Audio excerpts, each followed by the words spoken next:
90% से ज्यादा अमरीकी रात का खाना 7 बजे तक खा लेते हैं, 8 बजे तक बिस्तर में होते हैं और सुबह 5 बजे से पहले उठ जाते हैं।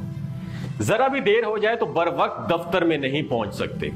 बड़े से बड़ा डॉक्टर 6 बजे सुबह अस्पताल में मौजूद होता है। पूरे यूरोप, अमेरिका, जापान, ऑस्ट्रेलिया और सिंगापुर में कोई दफ्तर, कोई कारखाना, कोई इदारा, कोई अस्पताल ऐसा नहीं जहां अगर ड्यूटी का वक्त 9 बजे है तो लोग 9:30 बजे आ जाएं।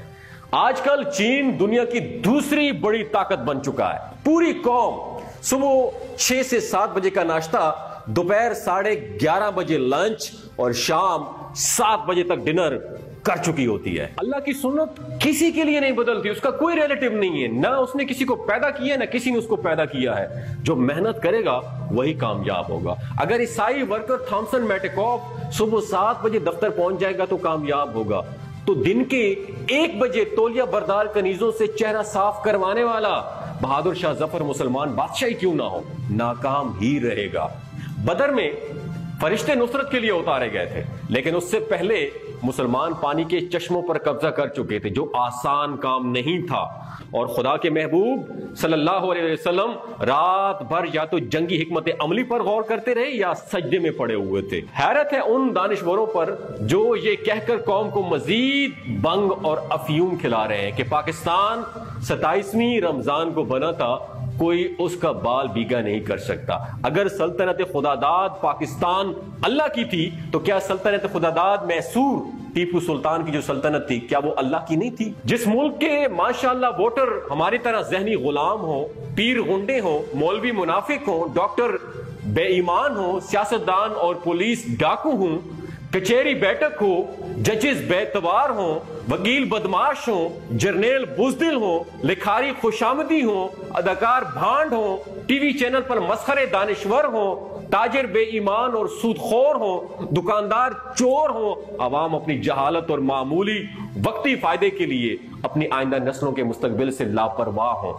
मेरी तरह जहां 3 साल की बच्ची से लेकर 50 साल तक की औरतों का रैप मामूली बात और मुजरिमों को सियासी दबाव में आकर छोड़ दिया जाए, इस्लामाबाद मरकजी हुकूमत के दफातर हैं या सूबों के दफातर या नीम सरकारी इदारे, हर जगह लाल किला की तरह जिंदगी का दौर दौरा है।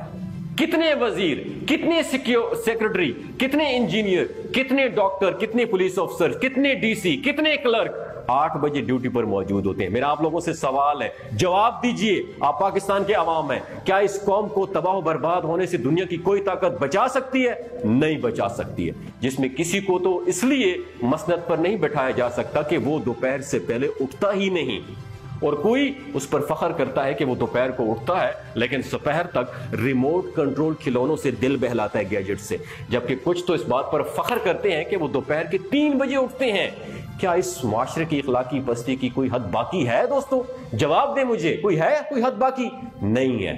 जो भी काम आप याद रखिए दोपहर को जवाल के वक्त शुरू करेंगे उसमें आपको जवाल ही मिलेगा, वो जवाल की तरफ जाएगा।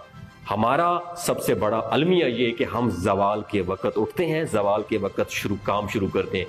कभी भी इसमें बरकत और तरक्की नहीं होगी। और ये मत सोचा करेंगे कि मैं सुबह उठ कर काम पे चला जाऊंगा तो उस वक्त लोग सो रहे होंगे, मेरे पास कोई क्लाइंट, कोई कस्टमर नहीं आएगा, मेरे पास गाहक किधर से आएगा?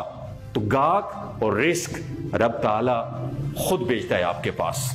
वतन अजीज की बका और अपनी तरक्की की खातिर इस पब्लिक वेलफेयर मैसेज को अपने हल्का अहबाब के ग्रुप्स में जरूर फैलाएं ताकि इससे अमूमी रवैये के बारे में सबक हासिल किया जाए। दोस्तों पैवस्ते रा शजर से उम्मीद बहार रख। हो सकता है आपके इस मैसेज से, मेरे इस मैसेज से पूरे पाकिस्तान में थोड़ी सी भी तब्दीली आ जाए। याद रखें, जो मुल्क जवाल के वक्त काम शुरू करते हैं उनको जवाल ही हासिल होता है। सुबह सवेरे उठें, नबी की सुन्नत को ताजा करें, वॉक किया करें और टाइम पे अपने कारोबार वाली जगह पे, अपनी जॉब वाली जगह पे पहुंच जाएं। यकीन माने पाकिस्तान तरक्की हासिल कर। आज के बाद ये सबसे बड़ी कैंपेन है कि सुबह सवेरे उठें, खुदारा सुबह सवेरे उठें और अपने मुल्क को तरक्की की राह पे गामजन करें। आपका बहुत शुक्रिया।